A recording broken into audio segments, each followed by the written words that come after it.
Xerox કાઢીને કામ ચાલે. અમુક વખત મને કે મમ્મી મારે કપડાં ફાટી ગયા ટી શર્ટ મને લઈ આવતો એટલે પૈસા નહીં રહેતો સાહેબ.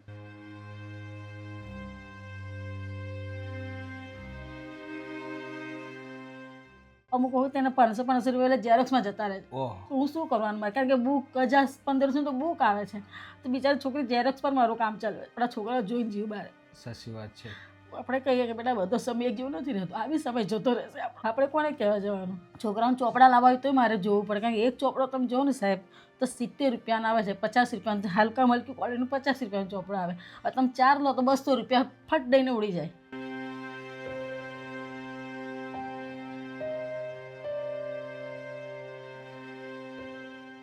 છોકરીને તો ઘણું ભણવું છે, પણ છોકરાને આપણે ચોપડા જોઈએ, ફીના ખર્ચા જોઈએ, આ જોઈએ તે જો કઈથી સાહેબ પૂરું કરવાનું? આપણે 12,000 સેલેરીમાં કેટલું પૂરું પડે આપણું?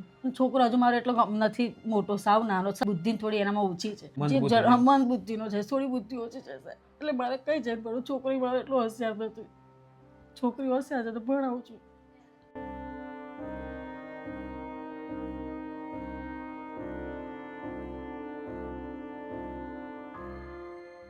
કેમનું કરો સાહેબ? મારી એડમિશનની બહુ ચિંતા થઈ ગઈ.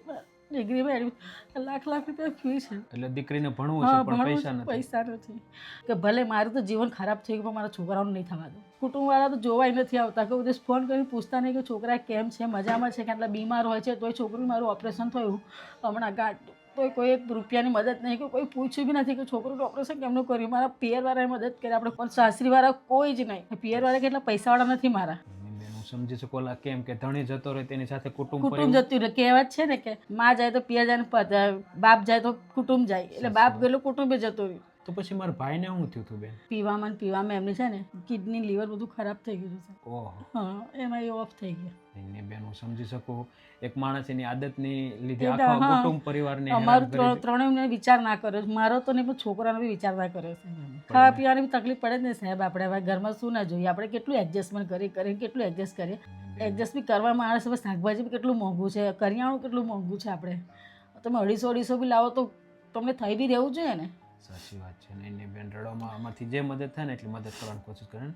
તો બેન, આજનો આ ખાસ રાશન છે પટેલ નીલ મનીષભાઈ, જે અમદાવાદથી છે, અને એમના તરફથી આ બધું જ રાશન છે. બેન, તો શું કહેશો એમના વિશે?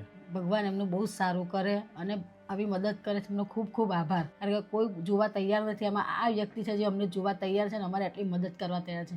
થેન્ક યુ બેન. અને ખાસ થેન્ક યુ નીલભાઈ કે આજે તમારા સપોર્ટથી આ પરિવાર માટે તમે જે પણ સપોર્ટ મોકલો છે, થેન્ક યુ સો મચ. ભગવાન તમને ખૂબ લાંબુ અને સ્વસ્થ આયુષ્ય આપે અને તમારો પરિવાર હંમેશા સુખ શાંતિ સમૃદ્ધિથી બન્યો રહે.